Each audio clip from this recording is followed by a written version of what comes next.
Hey, Sir Fix-a-Lot here, and I've got a 97 Montego Blue Miata. It's got a big dent in the left front fender right here. Kind of got smashed in by the previous owner running into a concrete wall in the parking garage. So I'm going to show you how to change this fender. And below here I've got another Montego Blue fender. Sourced it on eBay. Great thing about this is that there's so many of these around. You can usually find the fender that pretty much matches the color of your car. And you can tell that this is a factory fender by the Mazda sticker that contains a VIN number in here.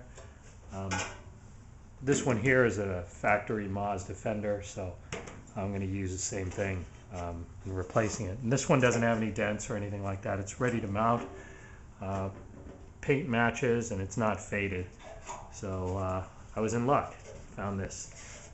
There are essentially several mounting points that we're going to go through. These ones you get by opening the door. These right here are right underneath. All of these right here are the fender liner attachments. So you have to take that off. You have to take off the fender liner itself in order to get to the rest of the hardware, which is up front. There's two right up here and one at the very tip, and these attach to the bumper area up here, and I'll show you how to get to those two as well as this lower one here.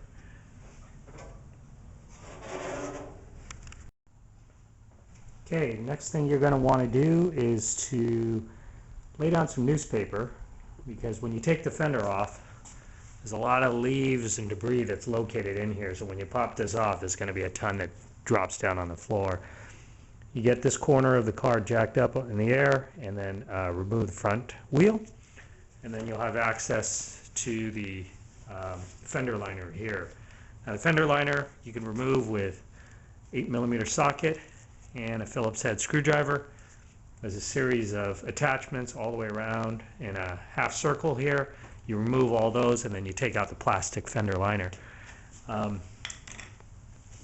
These are going to consist of these little pop rivets, which you remove the screw first, and then the pop rivet will come right out, and then the 8mm screws are just these simple ones here. Alright, this is inside the wheel well looking towards the bumper. I had removed there was a Phillips screw from underneath here, and so that loosens the bumper to the fender.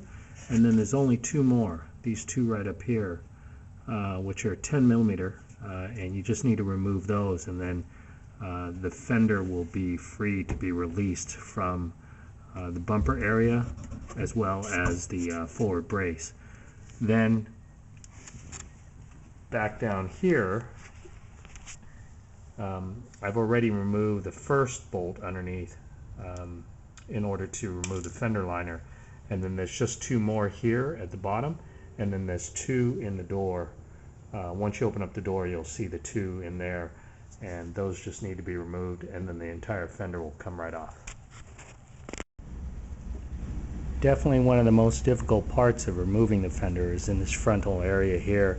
You can get to these two, and the fender is basically sandwiched in here, so you have to kind of pull this metal bracket back out like this in order to pull it out.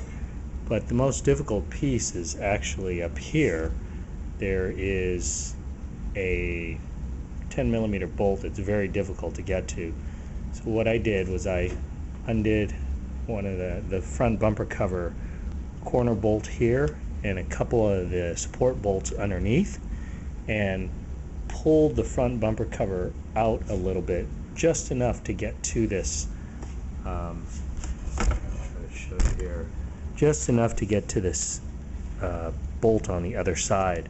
And you got to reach in there with a 10mm flat wrench, loosen it, and then remove it, and then you can remove the entire fender after you, of course, pull this piece back.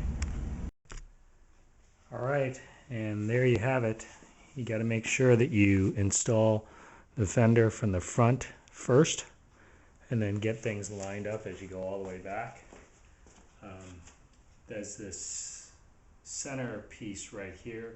This is pretty critical, so you got to make sure that it's lined up properly with the bolt, so that it's not behind the bolt, it's actually in front of it, so that when you put the nut on, it actually gives some clamping force.